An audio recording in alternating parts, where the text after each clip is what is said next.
बोलो जयकारा बोल मेरे श्री गुरु महाराज की जय। श्री सद्गुरुदेव भगवान की जय। गुरुमुखो,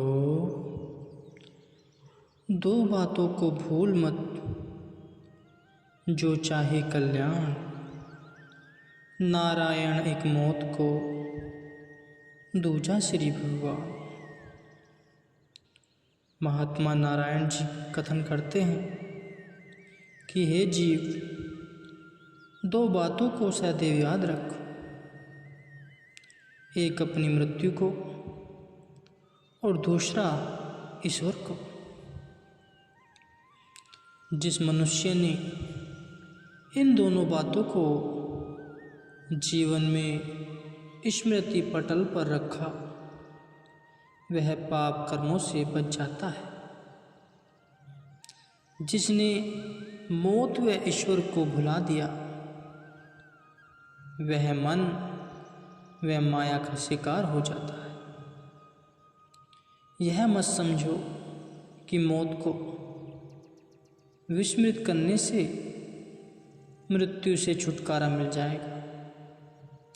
नहीं, मौत से तो कोई भी प्राणी नहीं बच सकता।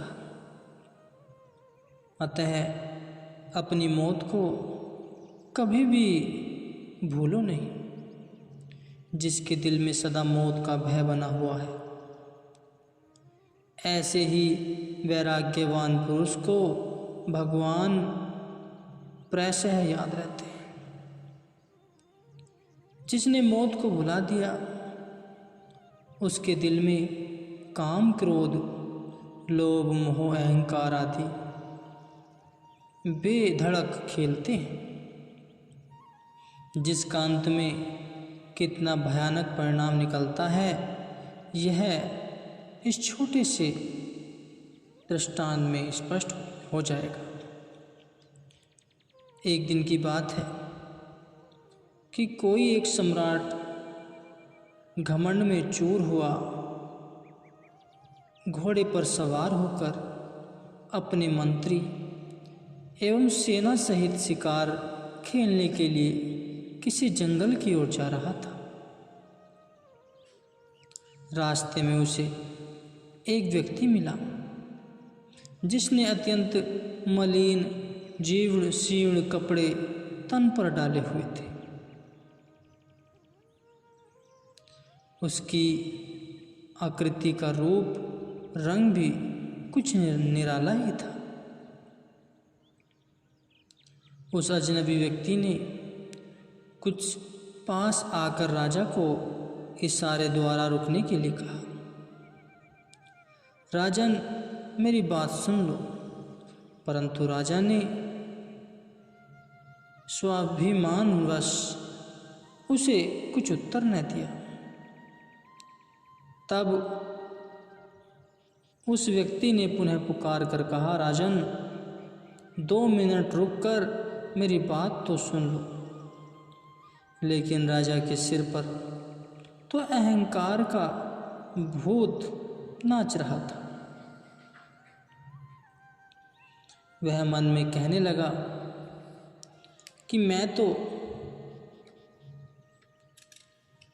इतना बड़ा सम्राट राजा हूँ, एक कंगले की बात सुनने के लिए रुकना मेरे लिए अपमानजनक बात है। अतः उसने उस व्यक्ति की बात अनसुनी कर दी। उस निराले व्यक्ति ने तीसरी बार राजा से ये शब्द कहे, राजन, मेरी बात आपको अवश्य सुननी चाहिए। उधर सम्राट राजमद में प्रमद होने के कारण उस व्यक्ति की बात सुनना अथवा उसके साथ वार्तालाप करने में अपना अपमान समझता रहा। किंतु उस व्यक्ति के तीसरी बार कहने पर राजा के मंत्री को करुणा दया आ गई। उसने राजा से कहा, महाराज, जब वह निर्धन व्यक्ति आपको बार बार पुकार रहा है तथा वह आपसे बात करना ही चाहता है, तो आप रुक जाइए और उसकी बात सुन लीजिए। राजा ने मंत्री के कहने पर रुककर उस व्यक्ति से पूछा कि बता, तू क्या कहना चाहता है। तब उस व्यक्ति ने कहा, मैं अन्य लोगों से अलग होकर आपसे एक बात करना चाहता हूँ जिसे दूसरा कोई नहीं सुन सके।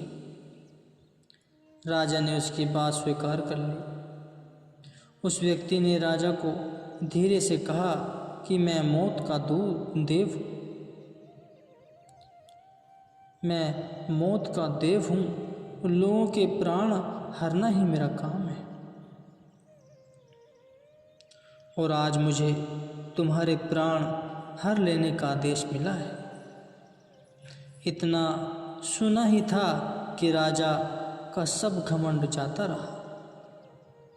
मुख पर हवाइयाँ उड़ने लगी। राजा का समस्त शरीर कांपने लगा। राजा की इस प्रकार की बदलती हुई दशा को देखकर साथ वाले सब लोग आश्चर्यचकित हुए और सोचने लगे कि न मालूम इस व्यक्ति ने हमारे देश सम्राट के कान में क्या बात कह दी जिससे हमारे राजा का इस प्रकार का क्षण भर में ही मुख उदास हो गया है। राजा ने उस व्यक्ति से अत्यंत दीनता व नम्रता पूर्वक कहा, मुझे केवल इतना अवकाश दिया जाए कि मैं घर जाकर अपने लड़के को राजपाट का सब कार्य सौंपाऊं। मृत्यु देवता ने उत्तर दिया कि अब इतना समय नहीं है, क्योंकि आपके जीवन की अवधि समाप्त हो चुकी है। राजा ने पुनः करुणा याचना करते हुए कहा, हे मृत्युदेव, कृपया मुझे घोड़े से तो तनिक उतर लेने दो। तब उस देव ने कहा, राजन, अब तो मैं तुम्हें 1 मिनट तो क्या आधा सेकंड का भी समय नहीं दे सकता। यह कहकर काल बलि ने घोड़े पर बैठे हुए राजा के प्राण हर लिए और स्वयं तत्क्षण वहां से अंतर्ध्यान हो गया। तत्पश्चात राजा का निश्चेष्ट शरीर धड़ाम से अश्व पर से पृथ्वी पर गिर पड़ा। एक पल में ही उस अहंकारी राजा का समस्त दर्प धूल में मिल गया।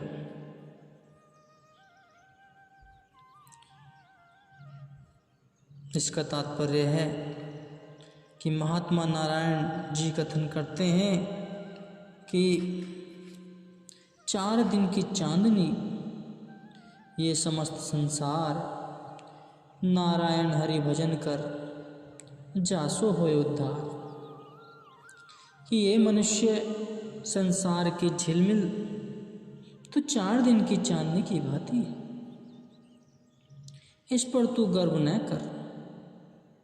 इस संसार में तो बड़े बड़े चक्रवर्ती राजा महाराजा आए और काल की एक ठोकर ने उनको मिट्टी में मिला दिया।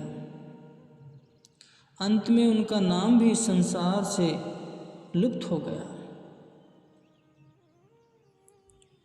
इसलिए हे जीव, इस मनुष्य जन्म को पाकर मौत के भय को सदा दिल में रख व परमात्मा का भजन तथा समय के संत सद्गुरु की सेवा कर, जिससे मरणोपरांत तेरी आत्मा को नीच योनियों के कष्ट न भोगने पड़े तथा उज्ज्वल मुख लेकर संसार से विदा हो सके।